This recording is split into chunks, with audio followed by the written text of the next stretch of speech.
Hey, how you doing? This is John and welcome to John's Long Box. Today we're looking at Evan Dorkins and Jill Thompson's The Beasts of Burden, Hunters and Gatherers. This is a one-shot. Beast and Burden is a series of mini-series about a bunch of wise dogs, meaning like smart dogs, that solve like supernatural problems. I don't want to say crimes, but like problems. And this is the one shot. This came out in 2014. I just looked it up, so I'm gonna open it up rather than waste your time just talking about it. But I just love the series. I remember when I picked it up on a whim. I was with my buddy and we were coming back from the comic store, and he just said, "Return that." He's a big Batman fan, and he wasn't impressed with Beasts of Burden. So, a heroic gang of dogs and cats serve as paranormal investigators in the outwardly picturesque town of Burden Hill.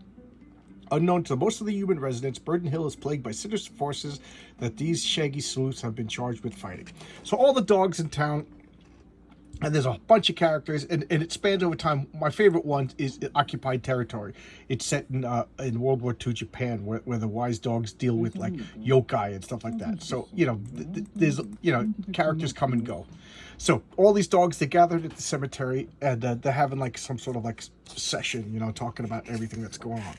Look at this wonderful color. And Jill Thompson does the art. She does the coloring. It's just gorgeous. And they just have like a doggy boot. They disagree. They're looking on a plan of action.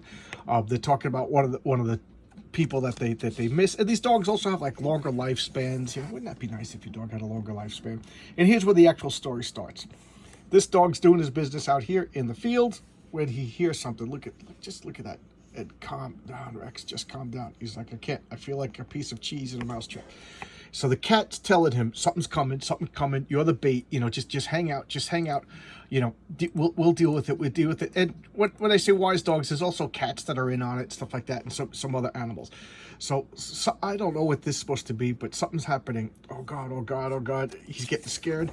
And at first I thought it was like bird poop, but it's like dandelions are coming. Like, what's going on? Rex, it's almost here, run. And at first I didn't catch this, but the grass is being depressed, and it's an invisible monster. This reminds me of like Ambrose Pierce. What's the name of that story? Oh God, that's gonna drive me nuts. With the invisible creature that's plaguing the town. So he's just running, and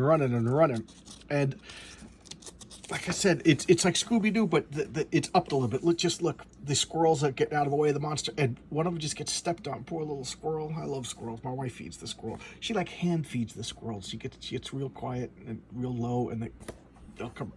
And the dogs, look at the terror. The dog's like running. I think this dog's name is Ace, and the cat's name is Orphan. And they're just orphan. Yeah, there it is. And they're being chased, and they're just for dear life. Look at the terror. And the rabbit's like, "Whoa, Mom, it's the monster. Monster's gonna eat us." And she's like, "Hush, children, hush, it's okay. What's this poor rabbit gonna do?" And the cat's like, "Holy bowl of crap. Good thing I'm not trying to lose this bastard, because I can't lose this bastard.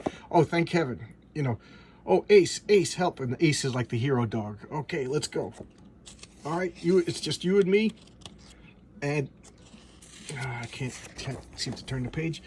And he jumps over, and look, what does he step on?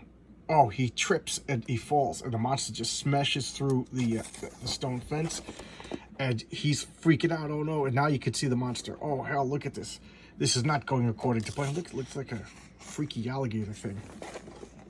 So he gets up and he keeps running over these like abandoned railroad tracks, and its weight smashes and it falls to its death. Look at it's kind of gory. So it's not like Scooby-Doo. I mean, it's Scooby-Doo stuff, but not really.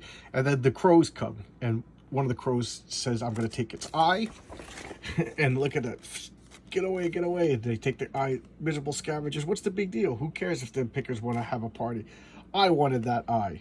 Ew. Gross to eat. No, why? The eye is a rare object. I could have made some use of it. Remember, some of them are spellcasters and stuff like that. So that they save the day. They're tending his paw. Some of the animals are healers, and then they're all proud of themselves. Look at the cute cat, and they're going back to telling the puppies, bragging about what's happening. Look at these little Pomeranians, stuff like that. And now they're all going home. They're going home to their house. So after running around through the neighborhood, it's just a person girl. Psst, come here, kitty. Or maybe she's got food, yeah, and maybe you got worms. You know, they're all making fun of each other, and the raven comes home and gives it to the Rat King. Okay, and I don't know if you know from mythology, but like a Rat King is a bunch of rats and their tails are all intertwined and they control all the rats. The kingdom of the crows and the kingdom of the rats. Setting up some other stories. And I love the name of the religious cop. Speak, good boy. And there you go. It's horror, but it's cute, and it's supernatural, but it's like grounded. I really, really like it. I think it's a sweet comic. I recommend it. It comes out infrequently.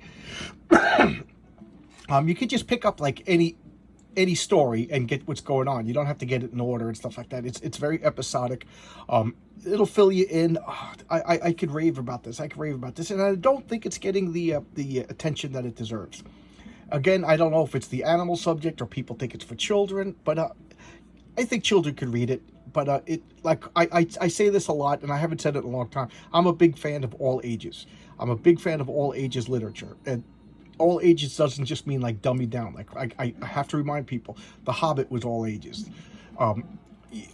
Narnia was all ages. The Wizard of Oz was all ages. Harry Potter was all ages. You know, and if you read the books of Harry Potter, you know that they were very in depth.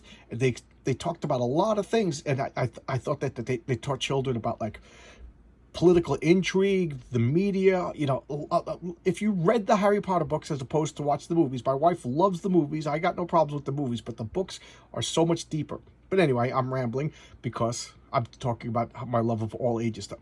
And I always thought that like Marvel Comics should be all ages, like it was in the 70s and the 80s, because the comic book fans are just getting older and older and aging out, you know, and there you go. And I think this is the kind of thing that would get children, get their adults to like it. It's so good. This should be a cartoon. This should be like a Netflix series or an Amazon Prime series. Amazon Prime seems to be hitting the ball out of the park with comic book material. But anyway, I'm rambling now. But thanks a lot, guys. So many videos. I'm almost about what 194, six more subscribers, and I'll do my really lousy comic book giveaway contest. I'll talk about it again. Okay, thanks a lot, everybody. I'll see you tomorrow. Bye-bye.